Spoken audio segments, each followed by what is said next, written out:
Well, happy Saturday, everyone. It is the brunch show with the wonderful Rogue. Where are you, Rogue? I am hidden away in Snowdonia, enjoying my time, listening to the birds in a tent and just relaxing. What about you? So I'm in my mother's, so it doesn't compare really. I know it really doesn't. The weather looks fantastic. It's nice down here as well, but what is the weather like where you are right now? Is it really nice, hot, sunbathing? Do you know what? It's really, really, really warm. And I think I'm going to be taking my jumper off shortly and getting my arms out.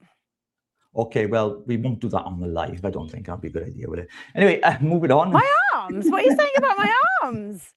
You got strong arms. I've seen them. You got some guns on you, girl. I know. Well, let me first of all say welcome to all of our subscribers, all of our followers. Thank you for tuning in. Please share the broadcast as much as you can across all your media platforms. Happy Saturday from Nikki, from Andy. Hi, Nikki. Momo. Hi, Andy. Good morning, everybody. Happy brunch day. Well, brunch Saturday day. Brunch day. Let's go through the comments. Good morning. Good morning. Good morning. What else we got here? Good morning from Silver Surfer. Richie and Rogue. Good morning. Good morning, Jake. Claire Bear. Good morning. Good morning, Jake. Good morning, Jakey. Morning. Do you know what though? It's mad, right? So they're all watching probably inside their houses. I'm in a room and you're outside in the sunshine. All right, you've gone on about it way too many times now. You just enjoy yourself inside and I'll enjoy myself outside. I'm just jealous. Simple. Let's get on jealous. I'm not always jealous. Well, most of the time. Yeah, okay, I am. Yeah, I am most of the time. Let's get through the story. So we've got a lot to go through today because a lot has been happening. Rogue, you've been posting quite a bit on your X account and you've been getting absolutely slaughtered, haven't you? Do you know what? This is a whole new world for me. I've literally bumbled along on my X account, just kind of putting stuff out there.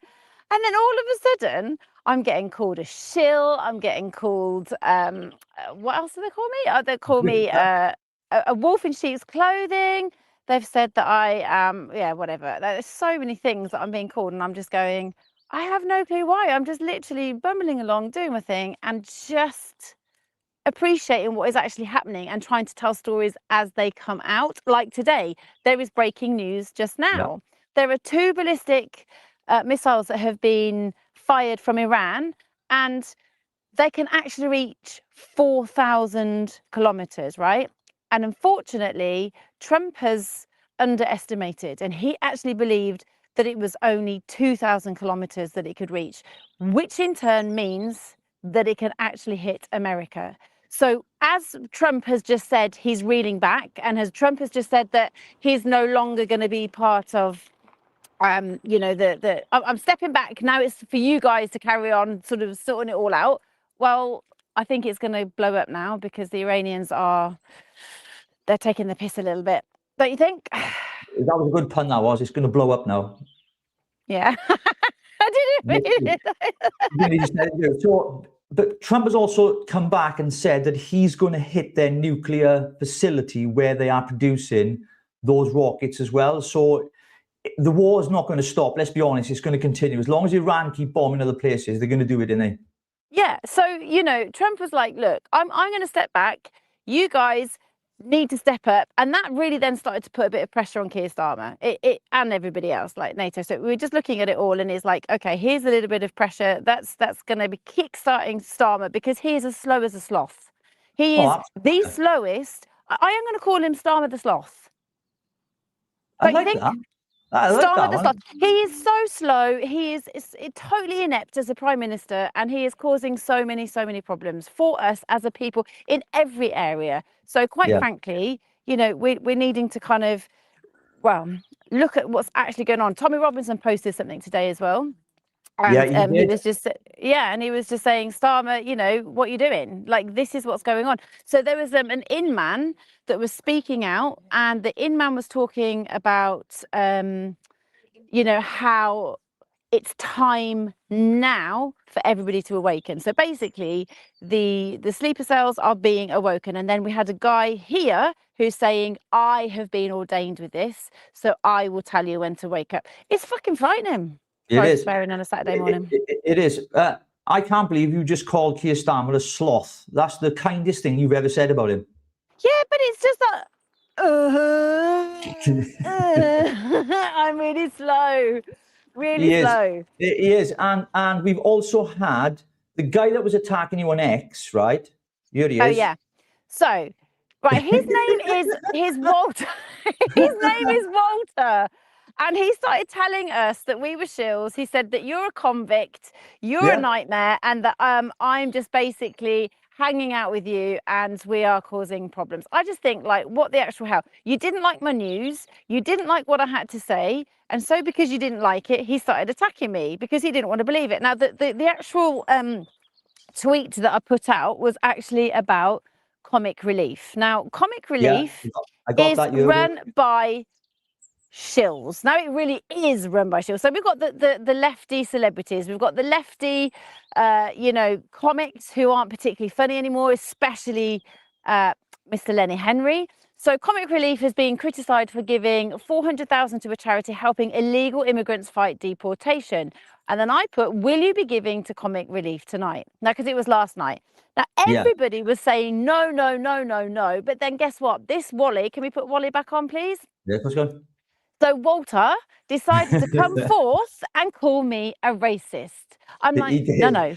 How am I a racist? How does that work? I am not a racist for saying that I don't want to support Comic Relief because I know where they actually funnel their money to. And their monies are not going to where we think they're going. And then don't forget, we were called the white supreme, what was it? The white supreme supremacist. Like gods, you know, we don't need you white gods anymore because apparently we're helping. So, okay, do it yourself then, Lenny. And then, did he block us? No, I don't think Walter did.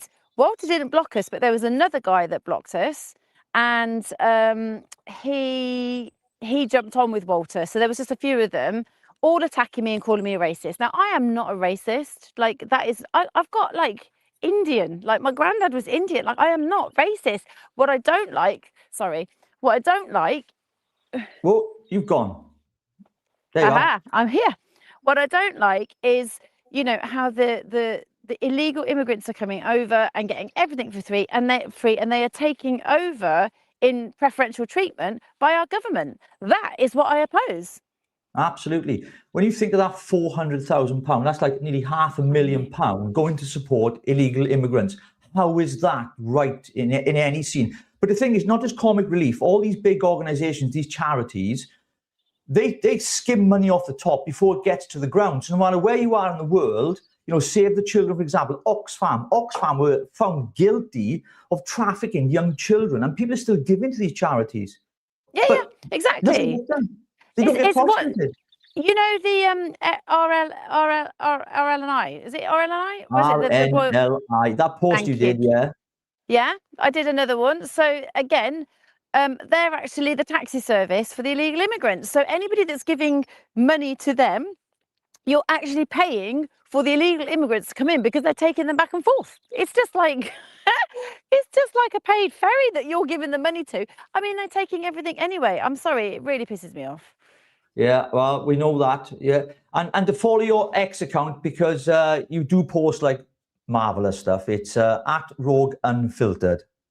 Is that right? At Rogue Unfiltered. Yeah, that's right. It is. So I pop in posts out all the time, and so just for other people who may be watching and who have said to me, actually, Rogue, this isn't on mainstream media. I'm like, no, I know. So what I'm posting is not going to be on mainstream media because I'm getting info from certain people. We're getting intel from specialist forces. So actually it makes it that little bit different. And because I've been networking and get the information from the right people, you're not going to see it on mainstream media. And what I am telling you is the truth. It just may not have caught up yet. So stop calling me a liar. Okay, thank you. Exactly. And mainstream media, we know they just lie anyway. It's all propaganda. Talking about mainstream media, Keir Starmer, I don't know if you've seen this week. It's the end of Ramadan. And here he is. You mentioned that you're going to fill the House of Lords. Are they going to be filled with people like Chaudhry Shaukat and Mir Liaquat, the great 30, 40 years of service to the Labour Party? And what are you going to do, sir, to stop this foreign funding that the Conservative are getting and to beat you? That at the moment, they've got 3 times the funding to fight 3 elections and Labour hasn't got one. How are we going to raise this fund? We're going to fight them wherever they are. We're going to beat them wherever they are. We're going to manage wherever they are. I'm not making any promises to anyone, but I'm determined in our representation. We're so proud of our Muslim representation. I want to see more of it as we go forward. I'm really pleased there are Muslim candidates coming through as parliamentary candidates, really, really good. So that's fantastic. Right then, Rogue, what do you He make of says that video? Labour leader shocked. I think I'm more shocked. Like his response, he was a rabbit in front of headlights, had no clue what he was saying. No clue, because he was like put on the spot. He's there just kind of going, yeah, everybody's welcome here. We're a whole country, a massive United Kingdom of sanctuary. Crack on. No. Yeah. And the mad thing is as well, if you notice, there was only one woman in the crowd. Yes. Notice that? Yes. I saw that. The whole idea is he wants to fill Parliament with Muslims. That's what he literally just said. We need more representation of the Islamic faith in our Parliament. And we've had this discussion before, right? We know what the end game is, that they're trying to infiltrate our Parliament. And we know the end game because they want to impose Sharia law. They want their way of life imposed on us here in the UK, which is not compatible with the way that we live our lives. I mean, if you just look at Islam itself... Does that make you a racist? Because that's the kind of word on the ground. If you don't like the way that they behave, then that makes you racist. No, actually, this is right. Racism is to do with skin color, right? I love and embrace anybody, and I don't care, right? What I do care about is how our women and our children are being treated. I care about how, we are safe on our streets, or we are safe traveling, like the stabbings on the trains, like that. That is just frightening. So it's about also the way that they treat their own women. Like I've seen many things, and like I said, I've had my own experience where I had a guy beat my dog up. It was my nan's dog, but beat my nan's dog up because he didn't like dogs and they were unclean and not godly, And it's like, what the actual hell is going on here? Yeah. Well, I think their culture, they subjugate women. I mean, they get stoned to death if they commit adultery. That's crazy in itself. Do you know what I mean? They throw gays off buildings. This is a fact. It's well known, right? But we got this guy here. I found a video on Islam. I just want to play this. Listen, this guy's brilliant. Listen to this. Sufi Muslim, I'm very ruffled by the title of your book. Did you have to settle for the literal negation of Allahu Akbar? Yes. I thought so. Thank you for that question. Thank you. At the moment, it's very clear to me the most toxic form that religion takes is the Islamic form. The horrible idea of wanting to end up with Sharia, the state of religious law, and that the best means of getting there is jihad, holy war, and that Muslims have a special right to feel aggrieved enough to demand this, I think is absolute obscene wickedness, and I think their religion is nonsense. God speaks to some illiterate merchant warlord in Arabia, and it contains the answers to all human. Don't waste my time. It's bullshit. But you're saying the same about it. Also, that God speaks, the Archangel Gabriel speaks only Arabic. All religions claim to be revealed truth. But Islam rather dangerously says, ours is the last and final one. There can't be any more after this. This is God's last word. Now that's straight away a temptation to violence and intolerance, and if you note, it's a temptation they seem quite willing to fall for. Every Allahu Akbar reminds people that we're in a very serious struggle with a very depraved religion. Depraved religion. Did you see that clip going on X doing the rounds? I seen it and I thought to myself, he's spot on. The thing is with Islam, right, it's the only religion that literally wants to dominate, and it will do it with violence. Whereas with other faiths like Christianity, or if you're a Sikh or a Buddhist, it's completely different. It's about love and peace. But the Islamic faith is so alien and completely different. And we know they've got an agenda, but I don't understand why Keir Starmer is like cozying up to these people. We know it's for votes, right? We get that. We understand that. It's not just that, though, is it? It's the 2030 agenda, and it's the replacement theory, and it really is happening. So we do understand it. It's just that it's almost impossible to believe. It's the actual not being able to compute it. It's like, I know what's being said, it's actually happening, but why the actual hell are we doing this? Or why is our government doing this to us, you know, so that we soon will be the minority? I think it's frightening. Well, it is. And we've had our friend Paul Burgess tell us about those predictions. You know, when you go like 20, 30, 40, 50 years time, we will be in the minority compared to like, you know, the Islamic faith. That's literally the trajectory of growth right now with all these people coming into our country. That's what Paul has predicted on the figures currently. If they stay the same, and if the government don't shut the borders and deal with it, that is what we're going to see. I mean, you remember Paul saying that? I do, yeah. And, you know, when you hear it, do you know what it is, right? When you cannot digest something, it's not digestible. It's not kind of like received in a way where, again, like you just, why? It's like we know the whys, but then it's like, this is really, really happening. I can see it happening, but I'm stuck in it and I can't do anything about it. And I think the not being able to do anything about it is the most infuriating part of it, because I want to make a change. I want to make a difference. But actually, I am just a small breadcrumb in a whole loaf of bread, you know, that is wanting to make a difference. But if we could all, as the breadcrumbs, come together and make that impact, you know, we can do it. It's just that it's not going to be pretty. And that's then the other alarming thing is that if we do it, it's going to become like Mad Max times. And, you know, I think how they're trying to take us into is the Hunger Games. It feels like that hunger, you know, like your 15-minute cities, like you have your little areas. And that's the same in Hunger Games. They had areas in here, they had this area here, you know, and you then had to all fight each other for food or fight to actually receive the money and the food from the elites.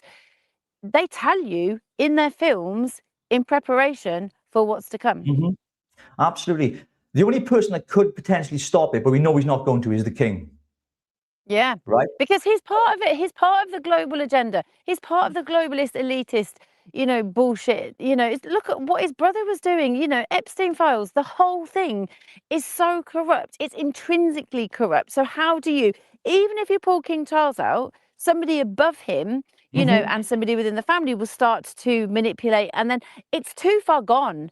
It is too far gone. And that is actually the really sad revelation. Apart from, if you find communities, you know, you buy plots of land and you actually go out off grid and start to do stuff as a community, or bring your different skill sets and start to work together, you know, that is, I am just sat here now, right?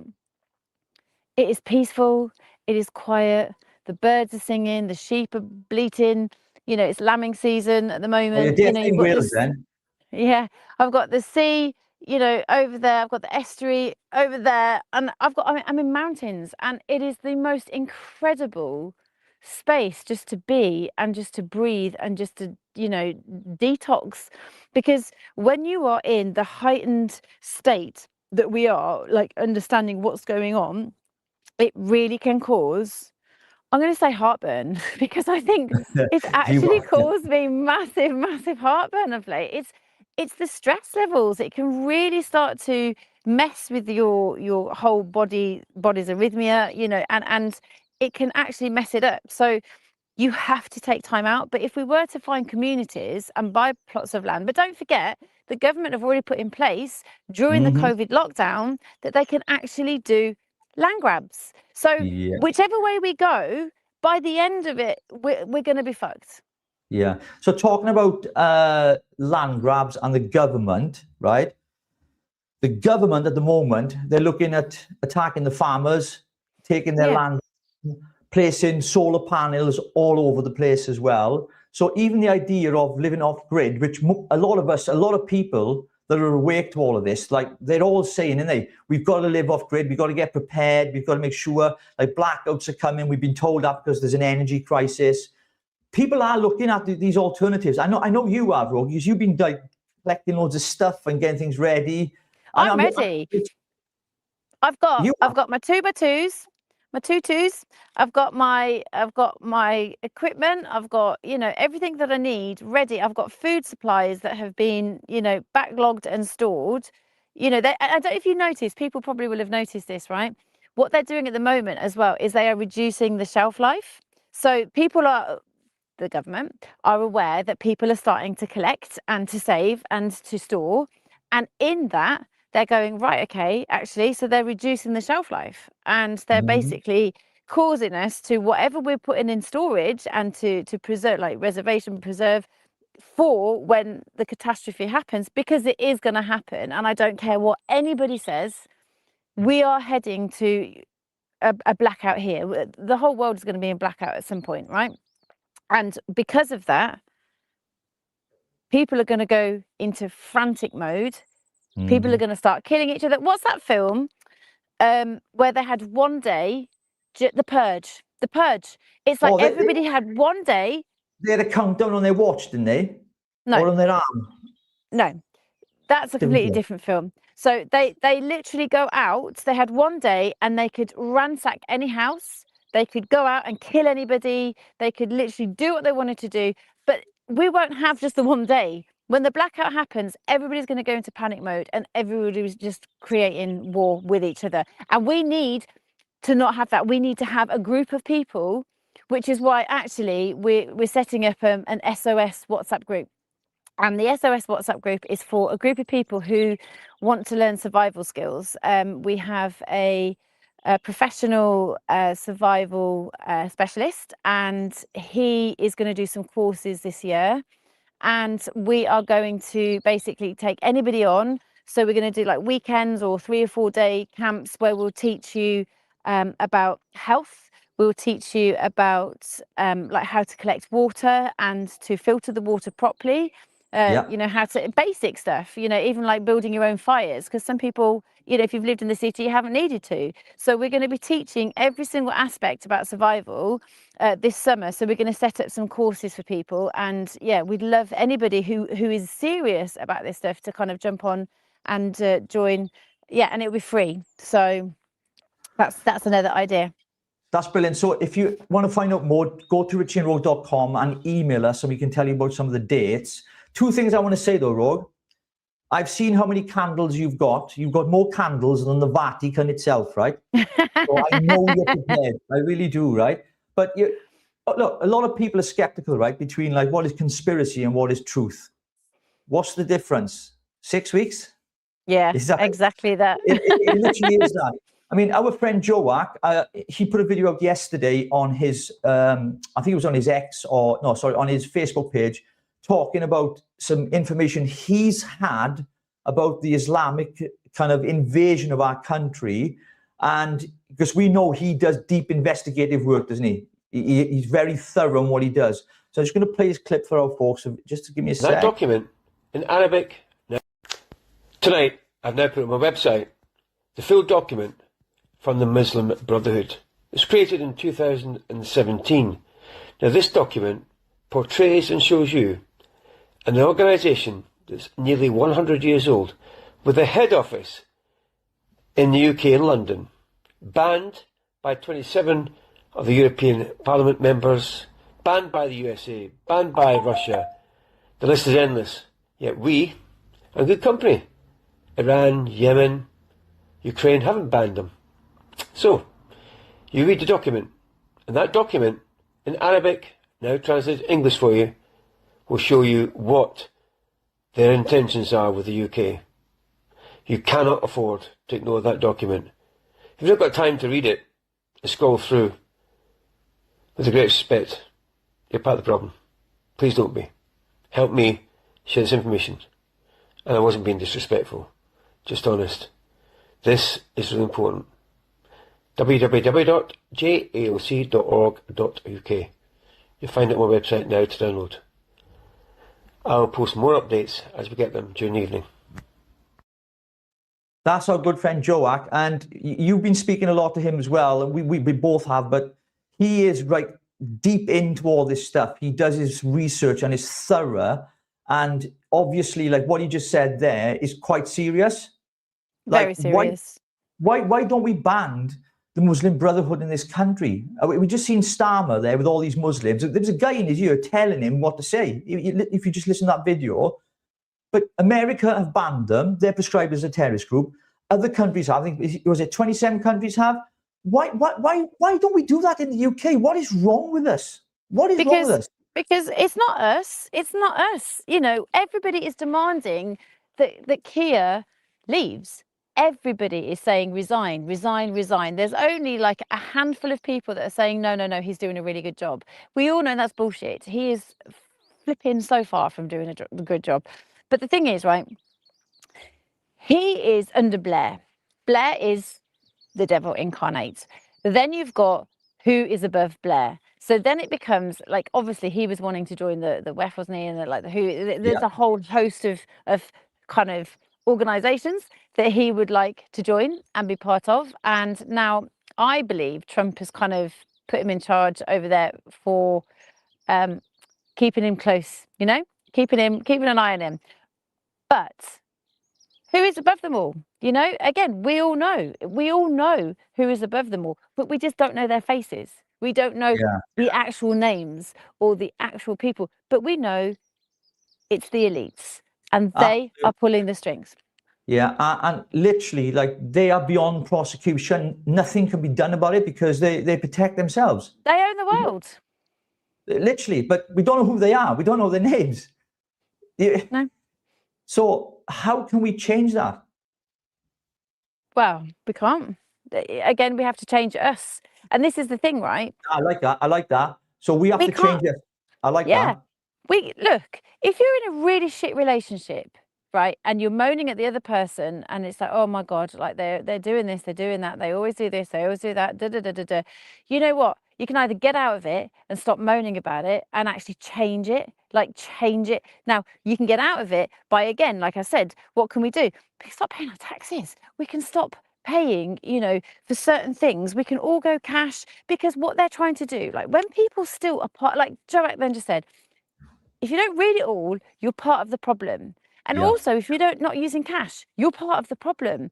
Because what we need is to stick to what we need to do to make the changes, not how they are telling us to make the changes to suit them. They're enforcing stuff and we're complying. Why? So you're in a bad relationship, you either get out or you switch up and figure out what you need to do to make it better in that relationship. We're in a bad relationship with this government, a really bad relationship. Absolutely. When you look at the manifesto, that's a contract with the people. So people voted for Labour to deliver a contract, like a marriage contract, to say, we're going to do this, we're going to do that. But he's done 16 U-turns. He's broken the contract with the people. And that's why there's no trust to the government anymore. None at all. Yeah. No, but you see, as a man, he might just say, I'm allowed to change my mind, aren't I?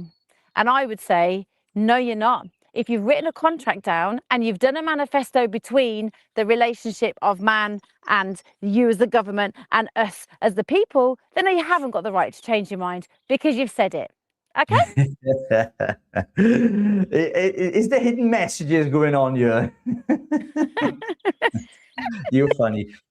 This thing really upset you, actually, this one. And I know you posted on X as well. And it was this year. I mean, this is just disgusting. I can't speak. It's abhorrent. I mean, this is a true story. This isn't conspiracy. No, because my friend Ali, she messaged me because she was like, I almost didn't believe it. It was so grueling and so gruesome that I actually didn't believe it when you posted it. I just thought, oh, you know, maybe she's got misinformation here. She said, but I've researched it and it's completely true. Like, what? How? Why? Where? What? Again, it's another one of those stories that you hear that you cannot compute, because what the actual hell? And then when I posted this, one of the guys put, it's better to heat up a hospital for other sick patients and using parts of, you know, sort of dead beings to you know, to help others who are still alive. I had to delete that comment because I felt sick. I felt sick. You don't legitimize it. You don't say that's okay. No, it's not. It's not okay. Like abortion. I did an interview actually with a lady just recently, and she had an abortion. Now we've got two different sort of stories going on here. I'm just talking about that in itself is absolutely disgusting. But then I had a woman who was telling me that she aborted a baby, and she has suffered for the rest of her life. She felt targeted by her ex. She was in an abusive relationship and he forced her to have it, and the abortion, that is. And she just said that it has never ever left her, never ever left her. And you know, she will have really down days because she has post-traumatic stress from it. And you know, people around her don't understand it. People around her don't understand what she's suffering with, what she's trying to kind of compartmentalize and actually try. And you can't, because it's affected her so badly, her whole psyche. Because what you've got to remember is, right, you have women who can't have children, who are desperate for children, and they yearn this loss. You have women who have lost a baby naturally, have had miscarriage upon miscarriage, who also have post-traumatic stress, because it is a trauma, because it is a life growing inside of you, and then you give birth, and then you have this, you know, incredible child at the end of it. But if it doesn't go to plan, right, you still have this grief. But when you have a woman who doesn't want to have an abortion and then is forced to, it is almost 10 times worse. You know, it is horrendous. But then there was a video that somebody put on one of my posts as well, from a lefty. I could not get my breath. Yeah, oh my gosh. Did you see her eyes? She was just dead inside. She was absolutely, and she just said, I've had 24 abortions and I don't care. And I was just sat there just going, what? And she said, no, I'll have many more. I'll have many more. I don't care. How do you even compute that? Like, you know, the left are all about love and everybody's welcome and that we should be accepting. Like, killing 24 babies and then saying that they're willing to have 24 more is absolutely, like, so dead inside. You've just got nothing to give. Like, you're actually a psychopath with that behavior. She didn't show any emotion at all. It's just like completely dead to, like, you know, any connection. There was an emotion. It was like a real mockery. Like, there was a real, I did it. And what? You know, and it's like, what on earth is going on? It's disgusting. Yeah. Well, we had that conversation when I was with you up your place. We sat in the back garden. We did a little interview, actually, didn't we, about this, because the House of Lords have voted through a bill that decriminalises women that have abortion up to birth, right? And we got slated for this as well, because we put stuff out, right? But this is a mission creep towards it. So this is what we did. We had a good chat in the back garden, so watch this. So, Rogue, we got slated on X today, didn't we? We always do. I keep getting accused of being a troll, a grifter, and a shill. Yeah, shill, grifter. Great badge to have, that is. That was over. The House of Lords voted in favour of of decriminalising women who have abortions up to birth. I mean, which actually, if you look at it realistically, we know it's a mission creep towards what we said on X, on it, is that, which is, it's going to basically be allowed that women can abort their babies legally up until the age of birth. Yeah, because there's no punishment, so it takes away that incentive. So they can say, well, you know, I don't want this child, so I'm going to abort it, and you know, up to birth as well. I mean, you know, for me, I believe in the sanctity of human life, and a baby is a human life. And that's why, for me, it's murder, in my opinion. That's my opinion. So, for somebody that, like, I've lost a baby, and actually, I had twins. I was pregnant with twins, and one of the twins died. And when you see the heartbeats, like, that's life right there. So, when it died, I felt like a mourning. I felt this kind of complete separation from my child, and it was like a death. So, you know, I understand why some women may have an abortion, but I think, you know, probably up to the 3-month mark. Well, I'm kind of pro-life in it, so I'd be on the side of, like, no to any abortion. But I understand circumstances are different, and you know, it's easy for me to say as a bloke, because I've got no emotion. I got no emotional attachment. Let's just say that you're married to me. Yeah. And couldn't afford that, but yeah. Okay. And then I get raped by somebody, and then I have a baby, or I'm pregnant. How would you feel as a man?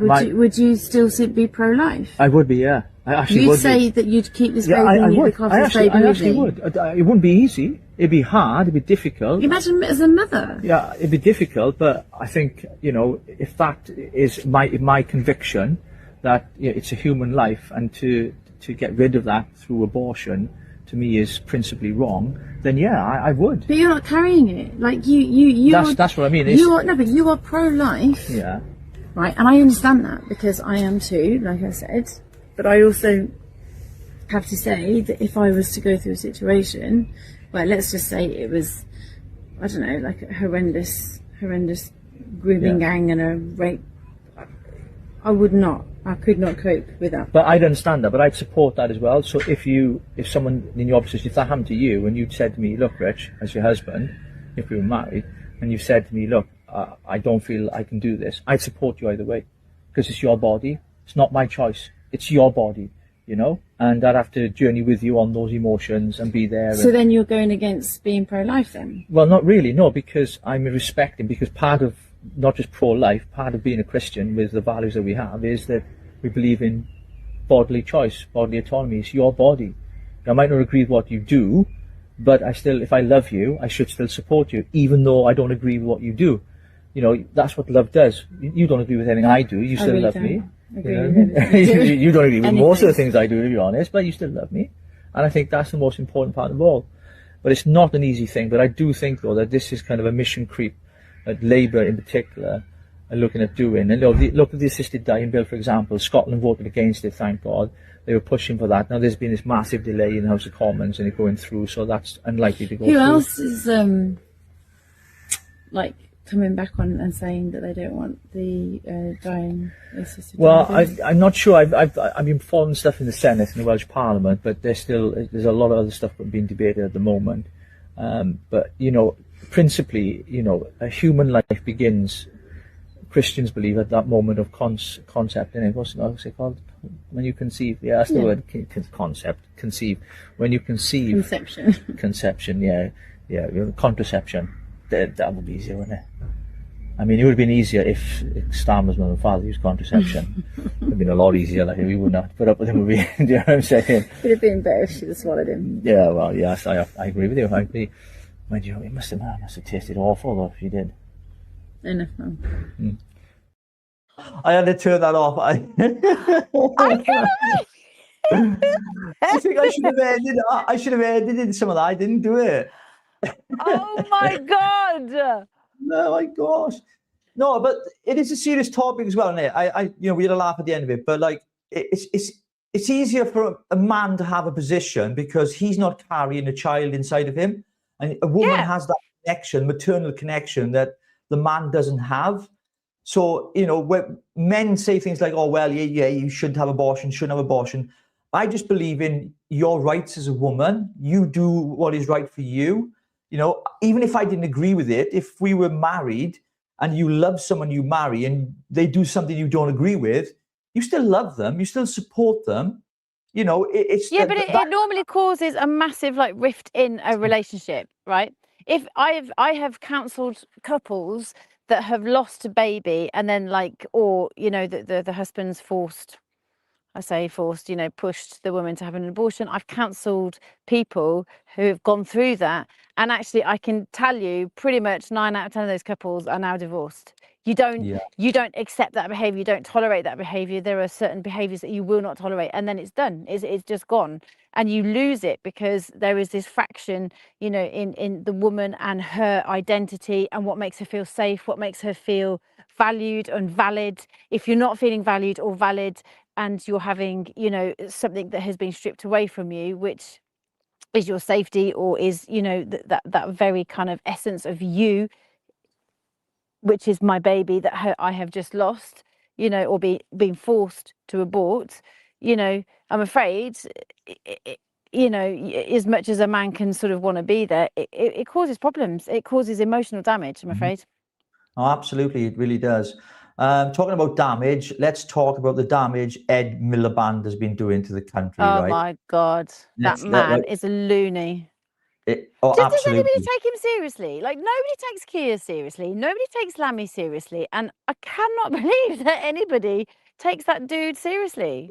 Now, David Lammy doesn't realise that Cyprus is not part of NATO, but anyway, that's another story for another time. But there's two stories with him, right? So he goes around telling everyone to go net zero, to look after the climate and everything else. And the report out today says Ed Miliband and his entourage spent more than £800,000, that's almost £1 million, on the trip to COP30 Environment Summit in Brazil, including flights, private apartments and hotel rooms. What hypocrisy is that? Listen, do you know what? If I was to go somewhere, right, I look at everything on a budget. I want nice little places, but you find it. You get 800,000. How do you even justify using that from the taxpayers' money to actually get you somewhere? I mean, they're laughing at us. They are absolutely ridiculing and laughing at each and every one of us that is paying our taxes. And quite frankly, you know, whilst you have a government like that, that's another abusive relationship. Absolutely. And he's also come out and said as well, because he wants to save energy, pubs should serve warm beer. Right? So, I mean, the guy is off his tits. So basically what he said is, you know, to save energy with refrigeration and everything else, they cut back. So like you can have a warm beer. I mean, is he, we'll just have a coffee if you want something warm. Do you know what I mean? I mean, he comes up with the most ludicrous things, and he will never ever be forgotten for him singing that song by the windmill. Blowing in the wind, I'm blowing in the wind. He's mental. And I want to talk a little bit about politics in Wales, right? Because we've been very close with Rogue, and we've been covering loads of stuff. And coming up in May, we got the big elections as well, right? Which we're going to be doing a lot of stuff with. We've got some friends who are going to be reporting for us as well. And obviously, you know, we were in Advance UK Wales. We were leading it. We were, you know, building the party up for them. We resigned. Can I just say a massive congratulations to Restore Britain for becoming a political party. This is really, really exciting. And you know what? I'm really, really surprised how quickly it took you to get through, considering it took Advance UK 6 months from beginning to end to actually become a political party. You guys have done it in a really good amount of time, and the Electoral Commission has clearly shown favour upon you. Yeah. So when I was doing that, for those who don't know, that's sign language for clapping, right? It is, you know, right? You're right. Yay! I'm learning. Absolutely. So talking the Welsh election, right? So I've been talking to people, so I'm down in Llanelli, and I've been talking to people, and a lot of people here are voting for reform. Right, a lot of people. This is a strong kind of area where Labour have been failing for years, right, since the Senate began. And there was some polling out actually this month. If you can see that there, that's the Senate seat estimate, and you can see on there how many seats each party are likely to get given the current polling. And this is right up to date, right? And you can see there, Rogue, Plaid are on 37. Reform are on 34, Labour, my gosh, I mean, they've dropped massive, 13, Conservatives 6, the Greens 4, and let me remind our viewers, the Greens have never had a seat since devolution began, since we had a Welsh Parliament, right? And then the Lib Dems with 2, I reckon they'll get 1. Now, if you look at those figures, right, if anybody was to take away votes from Reform, it would put Plaid Cymru in power, 37 seats, plus Labour with 13 seats, because they come together and they prop each other up, which would give them a majority, right? Which would screw Wales over, because we know what Plaid Cymru are like. They are like the Green Party nationally. The stuff they're teaching in our schools, Rogue.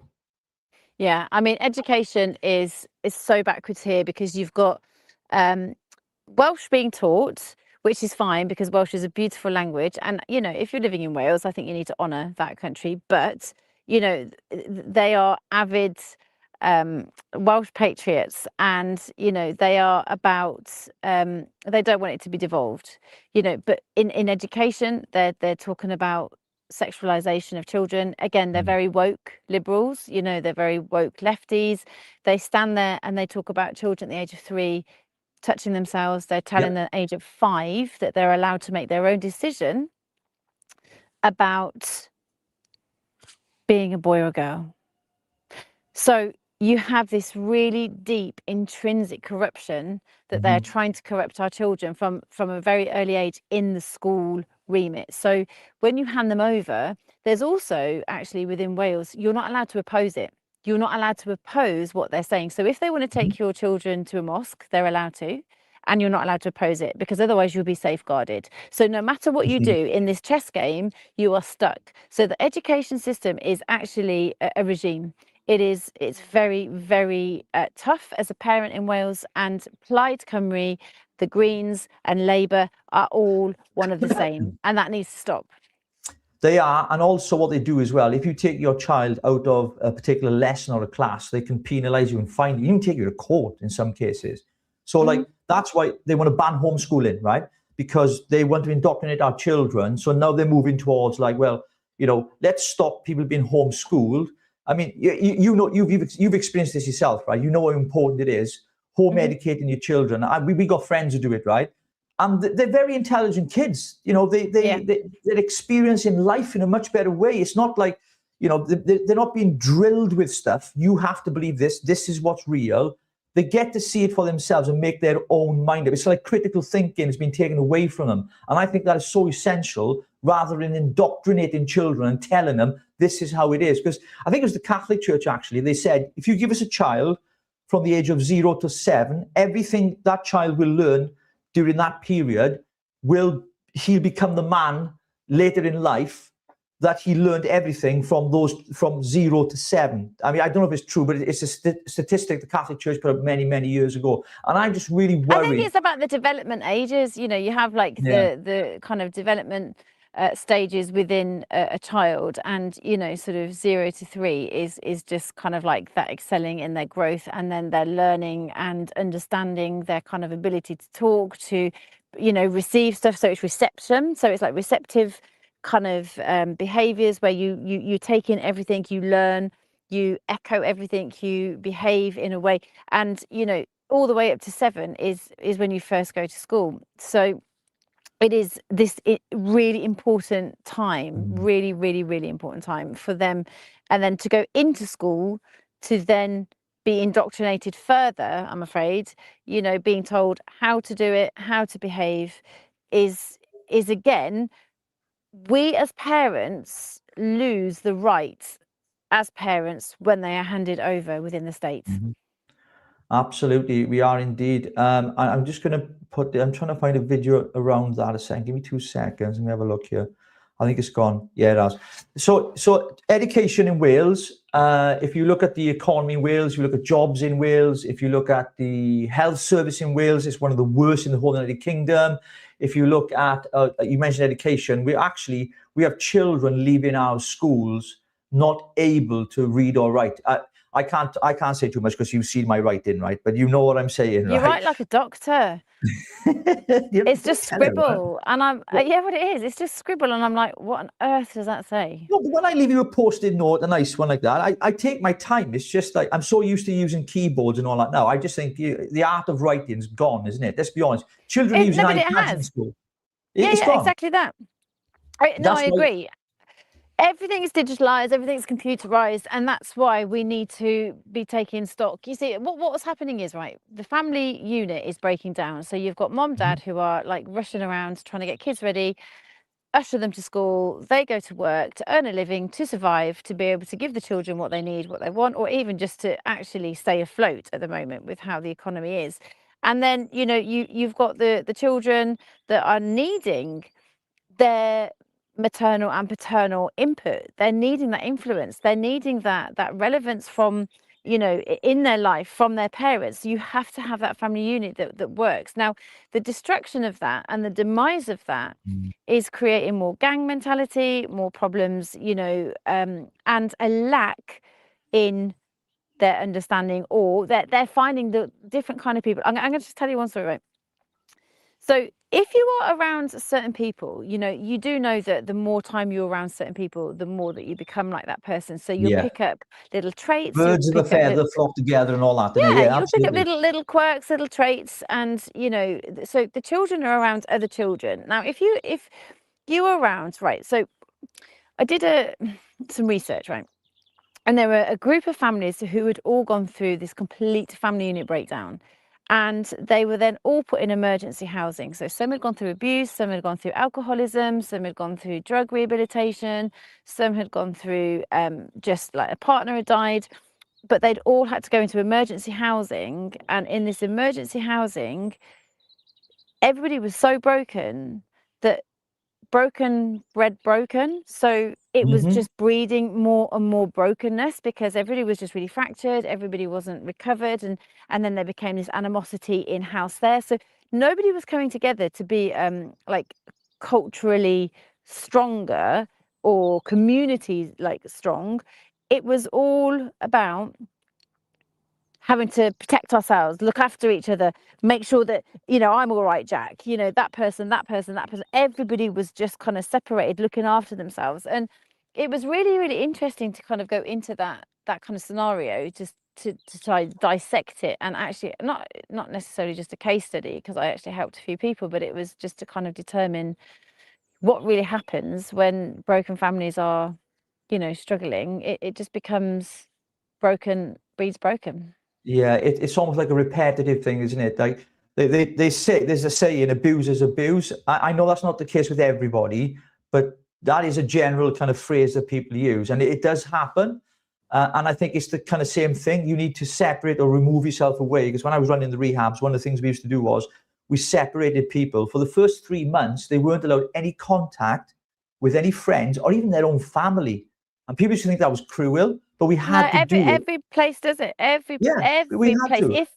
Because they can, you know, guilt trip people and make, you know, come on, bring some drugs in for me, bring some drugs in, and it just then stops, you know, their recovery. So there is a lot of, you know, again, brokenness and trauma. So, you know, I've worked with drug addicts like you, and you know, I've had, you know, some guys that literally manipulate to the high heel or lie. Why lie about stuff? Like, you know, if you want to really actually face up to who you really are, there's a little robin by me, it's very cute. Oh, that's cute. Then, you know, you have to take that responsibility, but not many people nowadays like to take responsibility for themselves. And actually, that is why society is depleted. And you know what?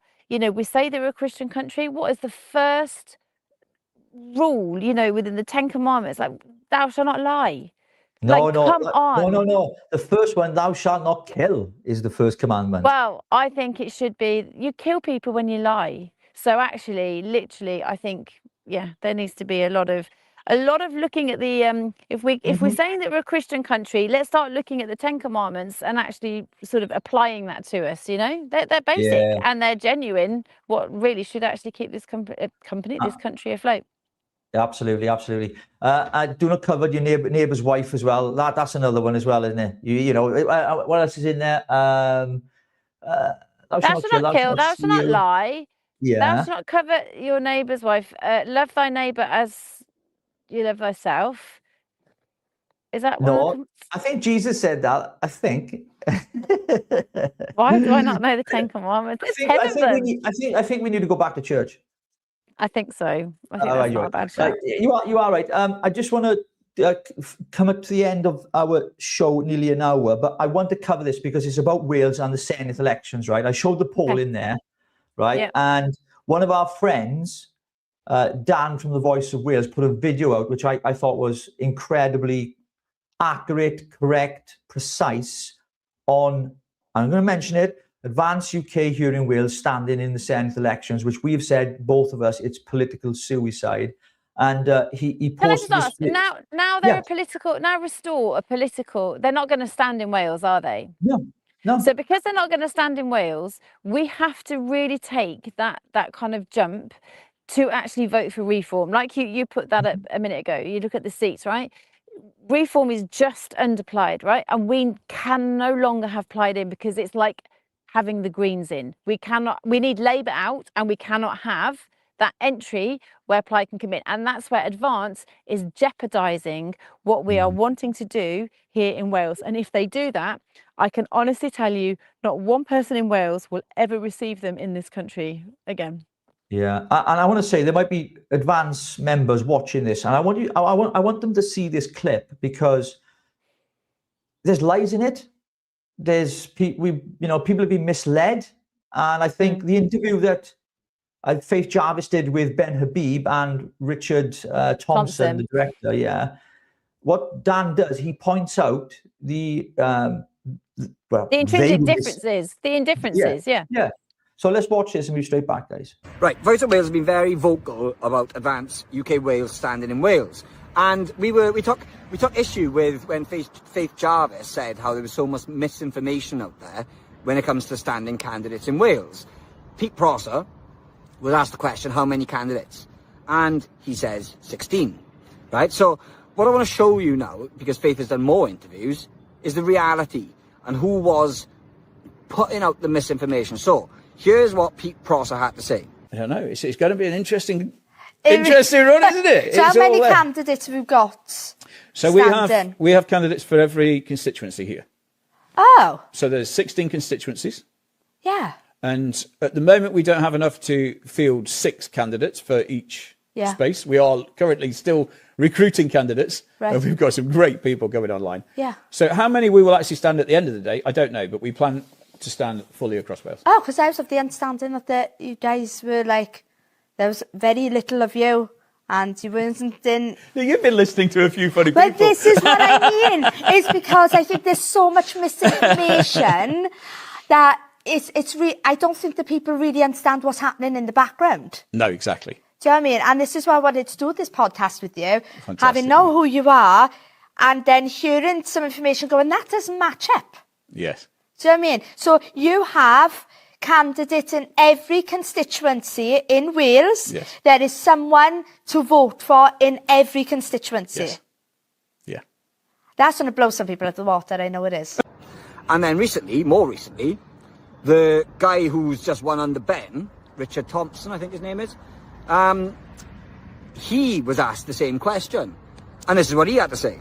So do you think with the Welsh elections now, obviously we haven't got time for it to be this big campaign to have a majority in the Senate. However, there's a possibility you can have a few seats. Is that the plan? Or is it really to go gung-ho and get a majority? We're targeting a few seats. So, one of them's lying. Pete Prosser says he's got 16 candidates, plus more, because he hasn't got enough to quite fill every constituency, full slate yet. He hasn't got 6 candidates for each constituency, but he has got 16 plus. That's what he said. And then Richard Thompson has said that they're targeting seats. They're only going to have a select few seats. So they haven't got 16 candidates. So Pete Prosser did lie.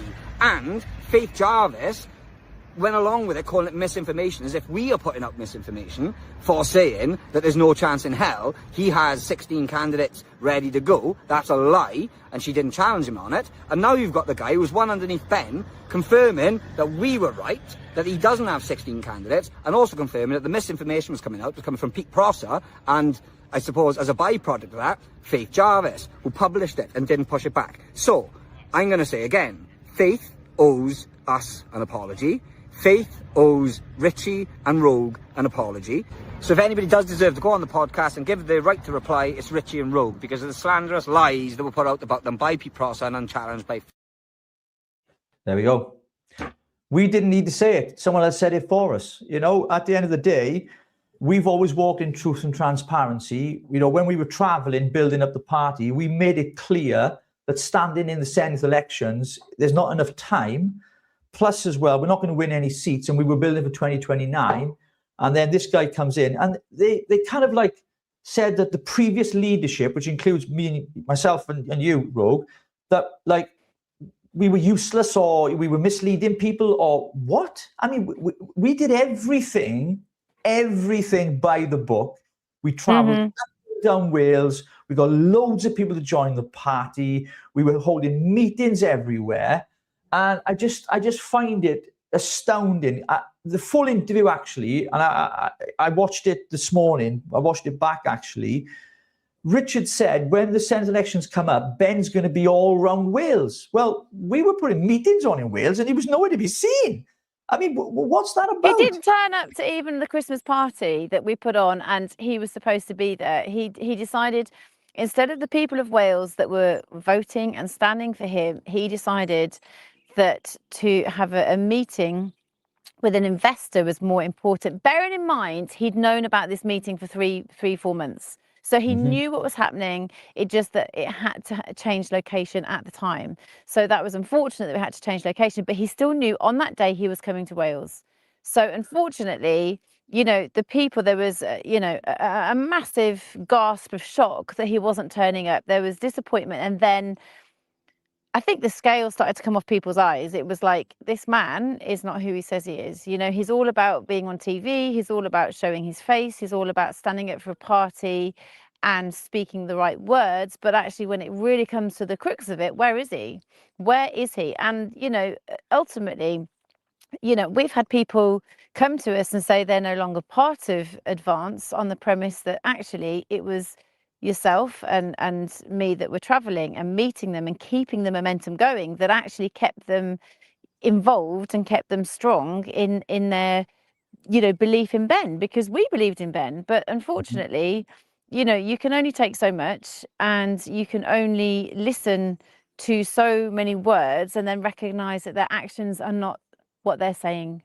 And that's when you go, this does no longer serve me and this does no longer align to truth. It equates to actually gaslighting. You tell me one thing, you do another. That is gaslighting. Absolutely. Or as I like to say, bullshit. I use that word instead. On the back of that then, speaking about Wales, obviously our passion is for the people of Wales. We want to do something. We're not with any political party. And there's a new group that's launched, a think tank, a pressure tank, called Calon Cymru. Now, we were at the launch of that down in Swansea. And it's kind of like a load of people that really passionately love and believe in Wales and are like putting scrutiny on the Senedd and the Welsh Parliament and finding out what's going on and bringing it to the forefront, Rogan, eh? Yeah, absolutely. So Calon Cymru means heart of Wales. It literally means the heartbeat, the actual heart of Wales. And it's about, again, a group of people who absolutely want to see the changes that we deserve here in Wales. And, you know, there are so many people that are tired, extremely tired of how we've been treated economically, publicly, actually, you know, even by Ben. And they just want to see changes educationally, NHS, you know, financially, everything just has to change. There has to be a huge shifter. And in that, you know, these amazing people have stepped up and spoken out and said they're going to try and make a change. So I know that their website is being built at the moment, and I know that they're on X, and it's actually at Calon Wales. So it's at Calon Wales because obviously Cymru means Wales, but that had been taken, hadn't it, I think? So they had to go with at Calon Wales.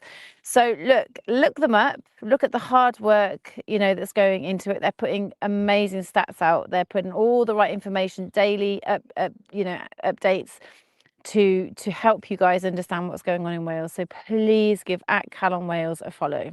Yeah. And I think what they're doing as well, coming up to the May elections, right, they're exposing like the government waste, Welsh government waste, what Welsh Labour have done, things Plaid Cymru have done and all that kind of stuff. So it will help voters when they go to the ballot box and, you know, put their cross or their tick in who they're going to vote for. They should look at what the information they're putting out, because it will tell you what these parties have done previously. Yeah. And I think, you know, if you look at the record of Plaid Cymru and Welsh Labour, who've propped each other up for so many years, you know, the two cheeks of the same ass, basically. And I think the only option left in Wales, even if you don't like Farage, if you don't like reform, hold your nose. And I would say, I mean, I'm going to vote on Muir and Clentley. In fact, I messaged Gareth Beard today, who's the candidate here on the 7th of May, right? He hasn't been announced yet, but he probably will be, right? I'm going to vote for him. You know, not because I know him, he's a friend. I'm going to vote for him because I don't want Plaid Cymru to have a majority in the Senedd. That's just nuts. You know, nation of sanctuary, like everybody's welcome here, all that kind of balmy crap that we've had that is ruining our country. And I'm just glad that Calon Cymru has been launched. And I've seen what they've put out, and I tell you, it's fantastic stuff. And what the team are doing, they're digging deep into the information. They're going to be requesting FOIs. They're going to be putting out templates you can write to your MPs or your MSs, I should say, on issues in their constituencies. They're going to be doing protests, petitions, all kinds of things. And it's a new fledgling thing. And, I'm happy, to be part and support it as much as I can, because I believe in what they're doing, because it's not a political party, is it? No, and I think that's the beauty of it, because if you imagine when you're in a political party, you are blinkered, you only support, and it's like supporting a football match, really, but it's for people that just like gobshites. So you have this team that I'm supporting, and you say anything about it, I'm coming after you. There is nothing really any different between football hooligans and the bitching when you have people opposing your party. It all comes out in uproar, and it's the same intrinsic behavior that just comes out, and it's that kind of loyalty and that betrothment to what you believe in, whether it's a football team or your political party. When you are in a think tank and a pressure group, you are sat right in the middle, and you have the whole peripheral, because you get to see everybody and everything in a new way, where you're looking at, actually, that's quite a good and balanced, part of their manifesto, or this is actually quite good, or actually, could we go to them and ask them not to do this, and would they support this, in what we're doing, instead of going just one. You've got everybody, and I just think it's in your favour to be neutral politically with the pressure tanks, and the think tanks and the pressure groups. Yeah. I think it's more in your favour to be able to all of us come together and agree on certain things. Like, I was with a group of people recently, and we were so different. Like, they are deemed as left and I am deemed as right. Not that I think I am, but apparently to everybody else I am. But we had the few things that were so important to us, which is digital ID. So then we found the common values that brought us together that we can still fight for. And that's what really should be happening, not the fight with everybody because he said, she said, I don't like what you just said about my party. I don't like, it has to be, let's find common grounds and let's work together as a team to figure out how we can march forward to save this country. Yeah, absolutely. So if people want to find out more, if they go onto the X account and search for Calon Wales, they can find the X account there. As you said, Rob, the team are building a website. There's going to be a lot more coming out and events happening as well. Talking about events, as we come to the end of the show, and digital ID, we got something coming up, haven't we? We have indeed. Oh, are you not going to put a picture up? Yeah, but this is the 25th of April. So the guys from Together Declaration or Association have got a massive, massive event nationally all across the UK. So get this date in your diary. It is the 25th of April, and there'll be events held in London, Edinburgh, Cardiff and Belfast. Myself and Rogue are going to be in Cardiff. We're going to be there on the steps of the Senedd, the Welsh Parliament, pushing back against the digital ID, net zero madness, and supporting our farmers as well, Rogue. But we've got an event coming up before that, haven't we? Yeah, on the 11th of April, we have a meeting in Newtown, and that is where we're talking about together, trying to set up some kind of familiar members and help them all come together so they can all start to stand up for everything they believe in. And like you said, start to put pressure on people and fight for what is ours. And that is our privacy and to be able to protect our own identity without digital ID absolutely wiping us clean. Absolutely. So that's on the 11th of April, and it's at the Elephant and Castle Hotel in Newtown. Mm-hmm. Mid Wales. Yeah, and I think it's going to be important because the government already pushed so much through legislation, but people think it's too late. We've already got digital ID because we've got like passports, we've got driving license, etc. But this is different. This is a centralized digital ID that gathers all of your information, your medical records, your biometrics. I mean, literally everything. So they have and they harvest everything about you. They know your spending habits. They know where you're going. They know everything. And that to me stinks of a dictatorship. It's like communist China, literally. Like they know everything about everybody. Do you know what I mean? And people in China and the communist regime there, they literally get arrested. If they speak out against the government, they get arrested and tortured. Now, I know that's far-fetched. But it's not though, because like the hate speech that, you know, and the hate crime that Keir Starmer is trying to push through as well, which is also what they're doing in Australia. And I say this again and again, you know, unfortunately, this is what is going to come if we don't stand together and fight it. Absolutely. Rogue, our is up. We're done. Our. Our is up. Thank you for watching, everybody. The Brunch Show today. We're back. When are we back? Sunday night? Tomorrow night. Yeah, which is Sunday night, yeah? Yeah. So, are we going to guest on tomorrow night? Don't know. Have we? Get your phone out. All right, well, I'm going to see if I can get a few guests on tomorrow night, because we were due to have a guy called Larry, who is the nominee governor for New York, coming on. He's standing to be the governor for New York. And as you know, New York... postpone, hasn't he? Yeah, so he's going to come on the 22nd of April, I think it is. I mean, this is a guy who is kind of like, you know, he's seen what happened with the mayor of New York, who's a Muslim, and we've seen what's happened on the streets there, right? It's gone absolutely bonkers, right? Proper, like, evangelistically, like, preaching Islam on the streets in tens of thousands of crowds and everything. So I think it's important we get him on the show to talk a little bit about that. So that's coming up as well. We've got loads of other things happening as well. We're expanding the show. Lots going on we can't say too much about right now, but there's a lot happening, Rogue, isn't there? And we're really thankful for all of you that subscribe, your members, you follow us on X and Facebook. We really do appreciate you. And thank you for watching and tuning in on this beautiful sunny day. Now I'm going to catch some rays myself now, because I'm inside the room and Rogue. Oh, look at that. Look at that. That is stunning.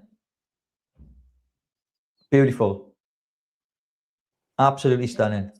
It is indeed. Yeah, I'm not jealous at all. All right. Thanks for watching, everybody. And don't forget, we'll be back tomorrow night at 8 p.m. usual time. So please tune in as well. Have a wonderful weekend, a wonderful Saturday, and we'll see you tomorrow. Ciao. Bye.